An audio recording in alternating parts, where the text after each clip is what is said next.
નમસ્તે વિદ્યાર્થી મિત્રો, ધોરણ 12 વિષય નામાના મૂળ તત્વો એમાં ચેપ્ટર નંબર 1 ભાગીદારી વિષય પ્રવેશ તે અંગે આજે આપણે ચર્ચા કરીશું.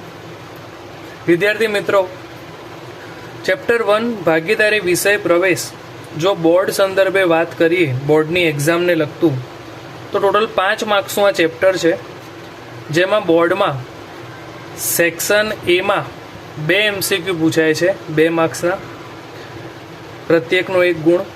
સેક્શન સીમાં એક નાનો દાખલો પૂછાય છે, શોર્ટ સમ, જેના ગુણ છે 3. ટોટલ 5 માર્ક્સનું આ બોર્ડ સંદર્ભેનું ચેપ્ટર છે.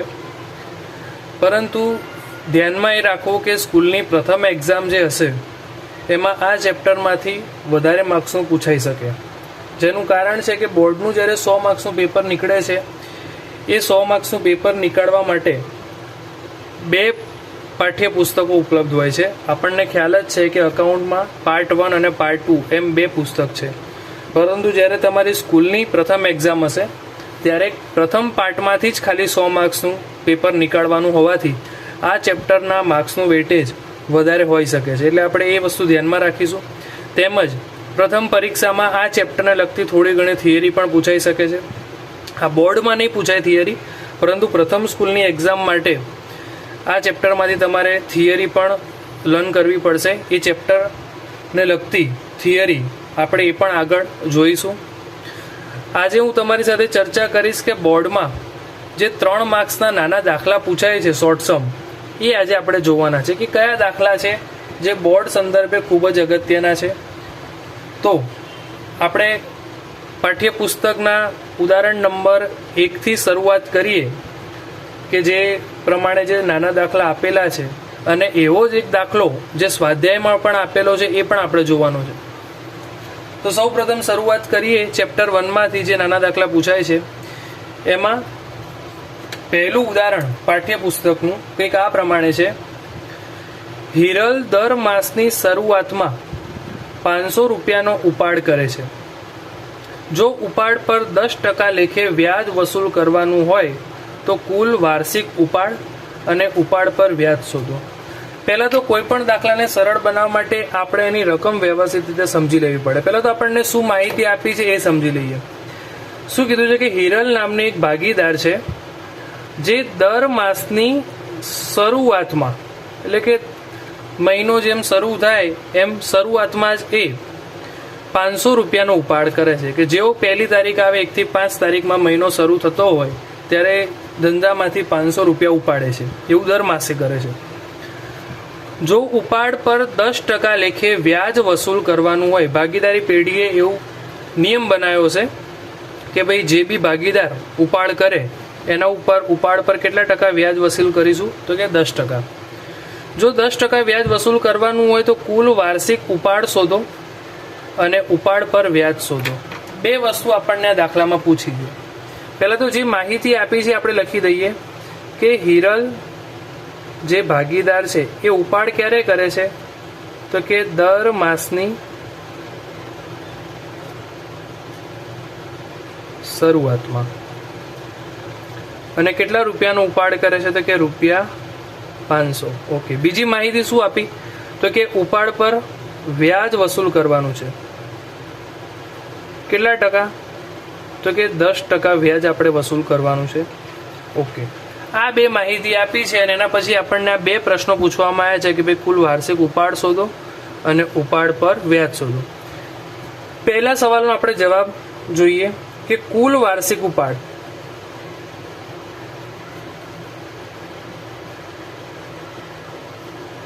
કુલ વાર્ષિક ઉપાડ બરાબર આપણને ખબર છે કે દર મહિને એ કેટલા ઉપાડે છે, તો કે 500 રૂપિયા. અને ટોટલ મહિના કેટલા, તો કે 12. તો કે જો મહિનાના 500 ઉપાડતી હોય તો આખા વર્ષનો એ ભાગીદાર કેટલા ઉપાડ કરે, તો 6000 રૂપિયા ઉપાડ, કુલ ઉપાડ એનો થાય. તો પહેલા પ્રશ્નનો જવાબ અહીંયા પૂરો. બીજો સવાલ પૂછો છે કે ઉપાડ પર વ્યાજ શોધો. તો હવે એ જોઈએ. તો આપણને વ્યાજ શોધવાનું એક સૂત્ર આપણને ખ્યાલ છે. પહેલાં આપણે અહીંયા ટાઇટલ આપી દઈએ કે ઉપાડ પર વ્યાજ બરોબર. અને વ્યાજ શોધવા માટેનું એક મિત્રો સૂત્ર તમે ભણીને આવ્યા છો કે I બરાબર PRN છેદમાં 100, જ્યાં P નો મતલબ થાય મુદ્દલ કે દર માસે જે ઉપાડ કરે છે એ રકમ, P એટલે કે પ્રિન્સિપલ જેને ગુજરાતીમાં મુદ્દલ કહેવાય, R એટલે વ્યાજનો દર એટલે કે રેટ ઓફ ઇન્ટરેસ્ટ, N એટલે કે સમય અથવા વર્ષ અથવા મહિના અને ડિવાઇડમાં 100, અને I એટલે ઇન્ટરેસ્ટ વ્યાજ જે આપણે શોધવાનું છે. હવે આપણે અહીંયા જોઈએ કે આપણે આ I બરાબર PRN/100 ના સૂત્રમાં જે વિગતો મૂકવી છે આપણી પાસે ઉપલબ્ધ છે. તો પહેલા P એટલે કે મુદ્દલની વાત કરીએ કે દર મહિને જે એક રકમ ઉપાડે છે ભાગીદાર A, તો આપણને આપી દીધી છે રકમમાં કે દર મહિને કેટલા ઉપાડે છે, તો કે 500. તો આપણને ખબર છે કે ચલો ભાઈ P કેટલા થઈ ગયા 500 રૂપિયા. R એટલે વ્યાજનો દર પણ આપણને અહીંયા આપેલો છે તો કે 10% વ્યાજનો દર આપેલો છે. N સમયગાળો. હવે મિત્રો અહીંયા આપણે ખાસ નોંધ રાખીશું કે N ના સંદર્ભે શું યાદ રાખવાનું છે કે જો ભાગીદાર નંબર 1 મહિનાની શરૂમાં ઉપાડ કરે ત્યારે તમારે N બરાબર લેવાના છે 78/12. પરંતુ રકમમાં જો એવું કીધું હોય કે કોઈ ભાગીદાર છે એ મહિનાની અંતે ઉપાડ કરે છે, અંતે એટલે કે મહિનો પૂરો થવા આવે ત્યારે ઉપાડ કરે છે, તો ત્યારે તમારે N લેવાના છે 66/12. આ ખાસ યાદ રાખવાનું છે. આના ઉપરથી આપણો જવાબ સાચો છે કે નહીં તે નક્કી થાય. N માટે તમારે ખાસ યાદ રાખવાનું કે ભાગીદાર ઉપાડ ક્યારે કરે છે. તો આપણને રકમમાં કીધું કે દર મહિનાની શરૂઆતમાં ઉપાડ કરે છે, તો આપણે યાદ રાખીશું કે દર મહિનાની શરૂઆતમાં ઉપાડ કરે ત્યારે આપણે N કેટલા લેવાના છે, તો કે 78/12. તો અહીંયા આપણા N થઈ જશે 78/12. કેમ આવું 78/12 અને 66/12? તો એના માટે પણ વિદ્યાર્થી મિત્રો એક નાનો એવો વિડીયો હું લાવીશ જેમાં એની પૂરી સમજૂતી આપીશ. અત્યારે આપણો હેતુ છે કે આપણે આ દાખલો સોલ્વ ફટાફટ બોર્ડમાં કેવી રીતે 3 માર્ક્સ સિક્યોર કરીએ. આની સમજૂતી અંગે હજુ પણ એક વિડીયો આવશે. હવે આપણી પાસે પૂરતી માહિતી આવી ગઈ છે, એના પછી આપણે સૂત્રમાં મૂકી દઈએ કે P ની જગ્યાએ મૂકી દઈશું 500, R એટલે કે વ્યાજનો દર એટલે કે 10%, એટલે કે 10/100, અને N જેમ આપણે કીધું કે દર મહિનાની શરૂઆતમાં ઉપાડ કરે છે એટલે 78/12. અહીંયાથી 0 0 કટ કરી દઈશું. અહીંયા આપણે સાદુરૂપ આનું આપીશું તો આનો જવાબ આવે છે ₹325. ડન. અહીંયા આના અડધા 5 થઈ જાય, આના અડધા 6 થઈ જાય, અને ભાગો 6 વડે એટલે 13 થઈ જાય. 13 × 5 = 65, અને 65 × 5 કરશો એટલે ₹325 ઉપાડ પર વ્યાજ આવે. તો આ રીતે આપણો પહેલો દાખલો અહીંયા પૂરો થાય છે. જે બે સવાલ પૂછ્યા હતા આપણે જોયા કે કુલ વાર્ષિક ઉપાડ તો કે 6000 અને ઉપાડ પર વ્યાજ કેટલું તો કે 325. હવે આવો જ એક દાખલો સ્વાધ્યાયમાં પણ આપ્યો છે, એ પણ જોવાનો છે. શું માહિતી આપી છે સ્વાધ્યાયમાં? જો સ્વાધ્યાયમાં જ્યારે તમે આવશો ત્યાં સ્વાધ્યાયમાં પ્રશ્ન નંબર 3નો દાખલા નંબર 1, પ્રશ્ન નંબર 3માં વિદ્યાર્થી મિત્રો કુલ 11 આવા નાના દાખલા આપ્યા છે. એ બધા આપણે જોવાના જ છે. એમાં પહેલા નંબરનો દાખલો જે છે એમાં શું માહિતી આપી છે આપણે વાંચીએ અને નક્કી કરીએ. એક ભાગીદારી પેઢીમાં દર મહિનાને અંતે ભાગીદાર એક સરખી રકમનો ઉપાડ કરે છે. ઉપાડ કરે છે એ જ માહિતી આપી, પરંતુ ક્યારે? તો કે દર મહિનાની અંતે એક સરખી રકમ. એનો મતલબ કે પહેલા મહિને જેટલી રકમ લઈ જાય એટલી જ રકમ બીજા મહિનો પૂરો થાય ત્યારે ઉપાડ કરે છે. અંતે મહિનો પૂરો થવા આવે ને ત્યારે વર્ષના અંતે કુલ વાર્ષિક ઉપાડ તમને અહીંયા આપેલો છે કે આખું વર્ષ પૂરું થયું ને તો એને ટોટલ કેટલા રૂપિયા ઉપાડ્યા? તો કે 12000 રૂપિયા. જો ઉપાડ પર 12% લેખે વ્યાજ વસૂલ કરવાનું હોય તો વર્ષના અંતમાં ઉપાડ પર વ્યાજ ગણો. એક જ સવાલ આપણને પૂછ્યો છે કે ઉપાડ પર વ્યાજ કેટલું. તો ફરીથી આપણે ઉપાડ પર વ્યાજ શોધીશું તો આપણને સૂત્ર ખ્યાલ જ છે કે સૂત્ર શું મૂકવું પડશે તો કે I બરાબર PRN અપોન 100. હવે વિદ્યાર્થી મિત્રો આપણે લખી દઈએ જે માહિતી આપણે જરૂર પડશે P, R અને N ની. P એટલે આપણે હમણાં જ સમજ્યા હતા કે P એટલે આપણી મુદ્દલ જે દર મહિને ભાગીદાર ઉપાડતો હોય એ. પણ અહીંયા ઉતાવળમાં ભૂલ ના કરતા, અહીંયા ઉપાડ જે આપ્યો છે તમને એ માસિક નથી, મહિનાનો નથી, કુલ વાર્ષિક ઉપાડ છે. એનો મતલબ કે આ 12 મહિનાનો ભેગો ઉપાડ છે. પણ આપણે જે સૂત્રમાં જે ઉપાડની રકમ લખવાની હોય છે એ મહિનાની હોય છે. તો સૌ પ્રથમ આપણે મહિનાની કેટલી ઉપાડની રકમ થાય ને એ જોવું પડશે. તો આપણે અહીંયા લખીશું કે માસિક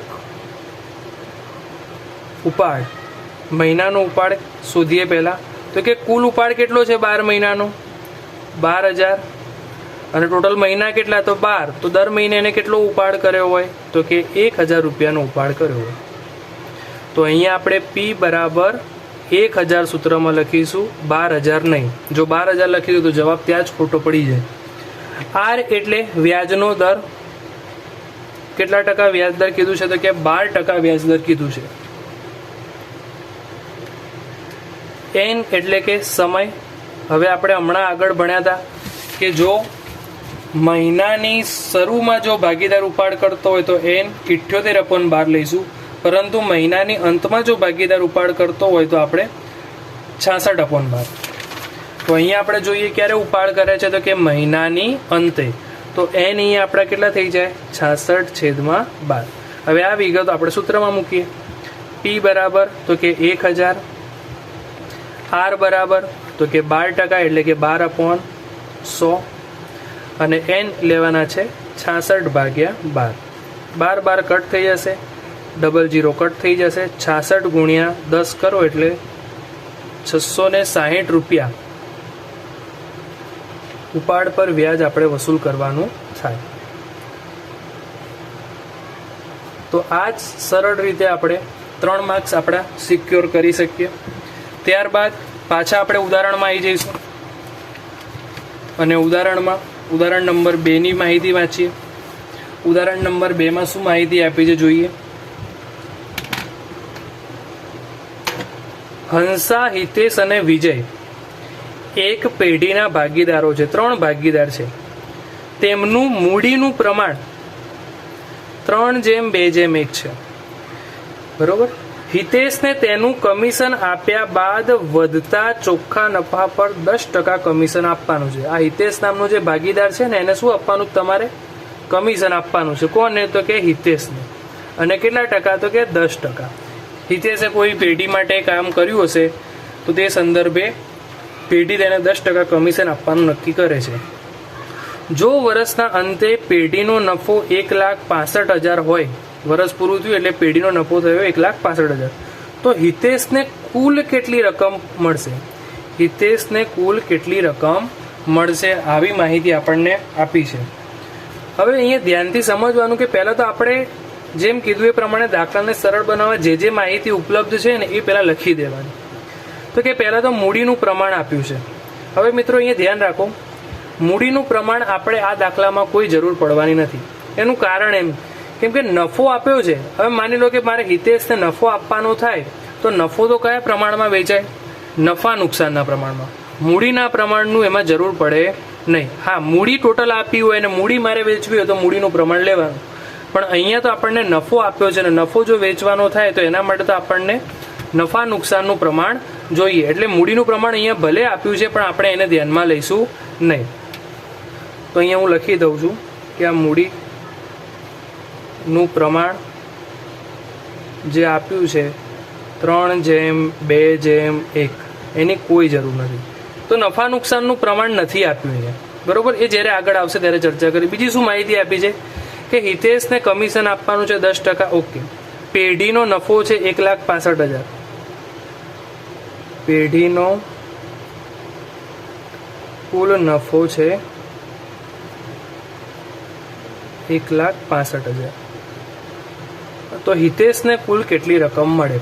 હવે જો અહીંયા ખાલી હિતેશનું કમિશન નથી પૂછ્યું, કમિશન તો આપણે એને આપવાનું જ છે, પણ એમ કહ્યું છે કે હિતેશને કુલ કેટલી રકમ મળે. તો હવે મારે હિતેશને મળતી કુલ રકમ શોધવી હોય તો હિતેશ એ વિચારવું પડે કે હિતેશને કઈ કઈ રકમ મળે. તો જો પહેલા તો એક વસ્તુ તમને ઉપર જ જણાવી દી કે હિતેશને કમિશન મળશે. તો પહેલા તો કે હિતેશને કમિશન મળશે. ઓકે, હિતેશને બીજું શું મળે તો કે પેઢીનો નફો આપ્યો છે, તો એ ભાગીદાર બી તો છે હિતેશ ભાગીદાર છે, એટલે આ નફામાં એનો ભાગ પણ હશે, એટલે હિતેશને બીજું મળે નફો. બસ આ બે માહિતી આપણને અહીંયા આપેલી છે. એના સિવાય પેઢીના સંદર્ભે કોઈ રૂપિયાને લગતી માહિતી આપી નથી. તો પૂછ્યું છે કે હિતેશને કુલ કેટલી રકમ મળે, તો હિતેશને 2 રકમ મળે, એક કમિશનની અને એક નફાની. આ 2 રકમ આપણે શોધવાની. સૌ પ્રથમ આપણે કમિશનની વાત કરીએ તો કે હિતેશનું કમિશન, હિતેશને કમિશન. તો હિતેશને કેટલું કમિશન આપવાનું, તો તમને અહીંયા જો ધ્યાન રાખવાનું છે, અહીંયા જ્યારે પણ 10% છે એ તો બરોબર કે ભાઈ હિતેશને તેનું કમિશન આપ્યા બાદ વધતા ચોખ્ખા નફા પર 10% કમિશન આપવાનું, એટલે કે આ નફા ઉપર 10% કમિશન આપવાનું છે. પણ અહીંયા ખાસ ધ્યાન રાખવાની કે જ્યારે આવો શબ્દ વાપર્યો હોય કે કમિશન આપ્યા બાદ વધતા ચોખ્ખા નફા પર, કયો શબ્દ, ચોખ્ખા નફા પર શબ્દ આપ્યો હોય એટલે ઘણા વિદ્યાર્થીઓ ડાયરેક્ટ શું કરે, આ વાંચ્યા વગર ડાયરેક્ટ 1,65,000 નફો છે એના 10% કરી દે કે નફા ઉપર કમિશન આપવાનું છે ને, એટલે કે 1,65,000 10% એટલે 16,500. તો ત્યાં આપણો જવાબ ખોટો પડે. તો આમાં શું યાદ રાખવાનું કે જ્યારે આવું વાક્ય આપ્યું હોય કે કમિશન આપ્યા બાદ વધતા ચોખ્ખા નફા પર કમિશન આપવાનું છે, ચોખ્ખા નફા શબ્દ દેખાય તો કમિશનની ગણતરી કેવી રીતે થાય, તો કે નફો લખવાનો, એના ગુણ્યા કમિશનના ટકા અને એટલા જ ટકા નીચે 100માં પ્લસ કરવાના. ખબર ના પડી તો ધ્યાન આપો. અહીંયા નફો કેટલો છે પહેલા, તો કે 1,65,000. ઓકે, કમિશન કેટલા ટકા આપવાનું છે, તો કે 10%, તો ઉપર લખો 10 અને એટલા જ ટકા નીચે 100માં શું કરવાના, પ્લસ, એટલે કે 100 + 10%, એટલે નીચે કેટલા થઈ જાય 110. આ 100% એમાં બીજા 10. તો ત્યારે તમે આનું સાદું રૂપ આપો એટલે શું થઈ જાય, 1,65,000 ને 11 વડે ડિવાઈડ કરો એટલે 15,000 રૂપિયા કમિશન થાય. તો હિતેશને કેટલું કમિશન મળશે, 15,000. ખાસ યાદ રાખજો આવું ક્યારે કરવાનું છે, નફો ગુણ્યા ટકા અને એટલા જ ટકા જે 100માં ક્યારે પ્લસ કરવાના, કમિશન આપ્યા બાદ વધતા ચોખ્ખા નફો શબ્દ હોવો જોઈએ. જો હું ખાલી આ ચોખ્ખા નફો શબ્દ હટાવી દઉં અને ખાલી એટલું કહું કે કમિશન આપ્યા બાદ વધતા નફા પર, ચોખ્ખા નફા પર નહીં, નફા પર 10% કમિશન આપવાનું છે એવું કીધું ને, ડાયરેક્ટ આના ઉપર 10% લગાવવાના. 1,65,000 ગુણ્યા 10% એટલે 16,500. પણ ચોખ્ખા નફા પર જ્યારે કીધું હોય ત્યારે તમારે નફો ગુણ્યા 10% તો કરવાના, પણ એટલા જ ટકા નીચે 100માં શું કરવાના, પ્લસ, એટલે 1,65,000 ગુણ્યા 10 ભાગ્યા 110 કરવાના. જે જવાબ આવે એ તમારું હિતેશનું શું થઈ જાય, કમિશન. એટલે એક રકમ અહીંયા આપણને મળી ગઈ કે કમિશન આને મળશે 15,000. હવે બીજું શું શોધવાનું છે તો કે નફો. તો હવે નફો જોઈએ કે ટોટલ નફો પેઢીનો કેટલો છે, 1,65,000.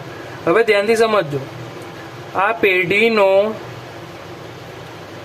કુલ નફો છે 1,65,000. કુલ નફો એટલે આમાં ત્રણેયનો ભાગ કહેવાય, હંસાનો, હિતેશ અને વિજયનો. પણ આપણે ખાલી કોનો નફો જોઈએ છે તો કે હિતેશનો. તો પહેલા કુલ નફો છે એમાંથી તમે હમણાં જ એક ખર્ચો ચૂકવ્યો, કયો, તો કે હિતેશનું કમિશન ચૂકવ્યું. તો પહેલા એ માઇનસ કરી દેવું પડે, એટલો નફો શું થઈ જાય, પેઢીનો ઓછો થઈ જાય. તો હવે પેઢીનો નફો કેટલો થાય, 1,50,000. આ કમિશન તમે શું કરી દીધું, હિતેશને આપી દેશો એટલે પેઢીનો નફો ઘટી જાય. હવે આ નફો ત્રણેય ભાગીદારો વચ્ચે વેચાય અને નફો કયા પ્રમાણમાં વેચાય, તો કે નફા નુકસાનના પ્રમાણમાં વેચાય.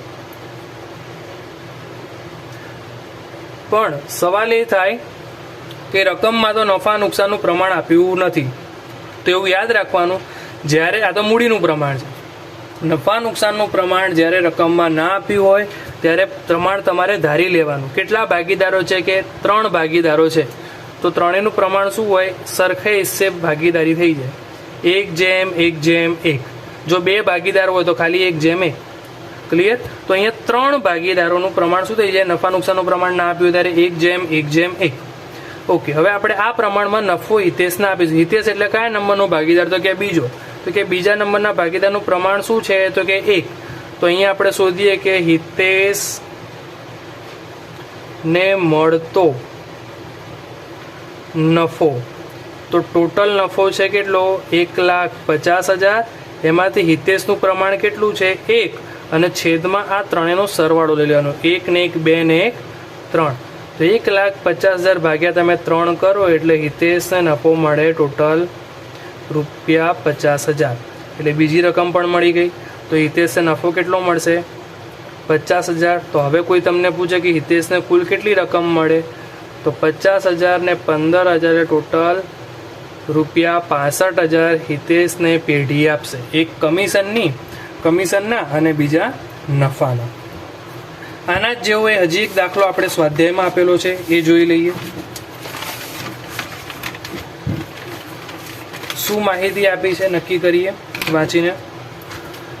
અમૃતા અને દિવ્યા 2 ભાગીદારો છે. એક ભાગીદારી પેઢીના ભાગીદારો છે. તેમનું મૂડીનું પ્રમાણ જો અહીંયા પણ શું આપ્યું છે? મૂડીનું પ્રમાણ, જે આપણે ધ્યાનમાં લઈશું નહીં. અમૃતાને તેનું કમિશન બાદ કર્યા પછી વધતા ચોખ્ખા નફા પર 8% કમિશન આપવાનું છે. કોને? તો કે અમૃતાને 8% કમિશન આપવાનું છે. જો વર્ષના અંતે પેઢીનો નફો 96,876 હોય તો અમૃતાને કુલ કેટલી રકમ મળે? તો ઉદાહરણ 2 જેવો જ આ દાખલો છે, તો એ જ પ્રમાણે આપણે સોલ્વ કરીશું. તો પહેલાં તો ધ્યાનથી સમજીશું કે ભાઈ અમૃતાને કુલ કેટલી રકમ મળશે એવું પૂછ્યું છે. તો અમૃતાને કુલ કેટલી રકમ મળે એવું કોઈ પૂછે આપણને તો ખબર પડી જવી જોઈએ કે અમૃતાને મળતી કુલ રકમ.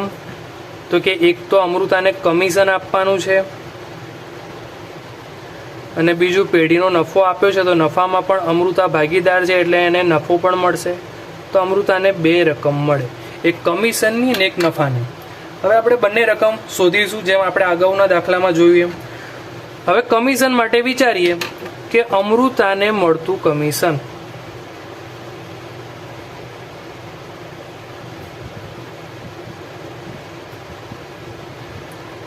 તો કમિશન માટે મેં શું કીધું? તમારે પહેલાં વાક્ય વાંચવાનું કમિશન વાળું. કે શું કીધું છે? અમૃતાને કમિશન બાદ કર્યા પછી ચોખ્ખા નફા પર. ફરીથી કયો શબ્દ આપ્યો? ચોખ્ખા નફા પર.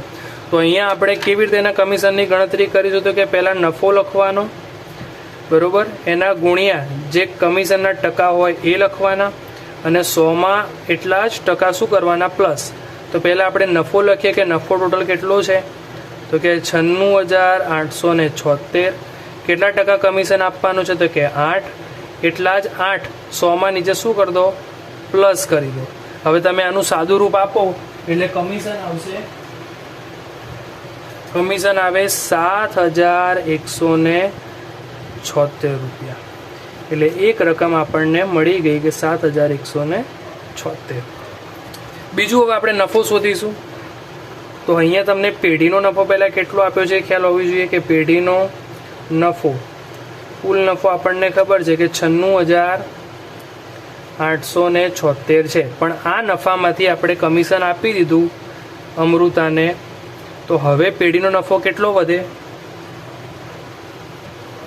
કે 89,700. કમિશન તમે આપો એટલે તમારો નફો ઘટી જાય, આટલો નફો વધ્યો. આ નફો કોની વચ્ચે વેચાય?